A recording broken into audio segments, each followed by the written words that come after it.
reservation row, which seems to be intensifying with every passing day. In fact, Manoj Jagge Patil has now reignited the protest. He's announced a statewide Rasta Ruko protest on 3rd March. The protesters are of course now demanding implementation of the Pradesh Sohire ordinance, and this is the Maratha reservation row that continues to escalate. In fact, मी स्वतः पुढारी युद्ध संपादक म्हणून मी स्वतः देतो. मी आज आंदोलनाच्या ठिकाणी जाऊन आलेलो आहे. आंदोलन अतिशय शिस्तीत चाललेलं आहे. आंदोलनामध्ये कोणताही राडा चाललेला नाही. जे कार्यकर्ते आजूबाजूला दिसतायत ते इतक्या मोठ्या संख्येने आहे की त्याच्यामुळे लोकांना वाटू शकतं केवढीही गर्दी आहे, पण त्याचं कारणच आंदोलनाचं ठिकाण आहे.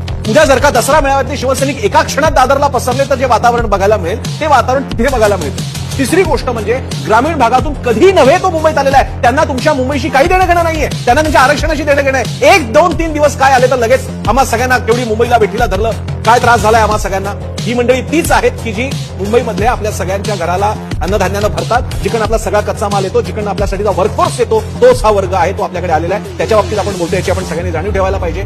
आणि जे काही अख्खं मार्केट आता आपलं आहे.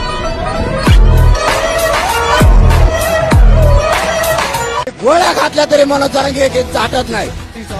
मी याच ठिकाणी उपोषण करून मेलो किंवा तुम्ही मला जेलला नेऊन जरी टाकलं, मी जेलमध्ये सडल, जेलमध्ये आमरण उपोषण करीन, पण मराठ्याच्या डोक्यावर गुलाल टाकल्याशिवाय आता हटणार नाही.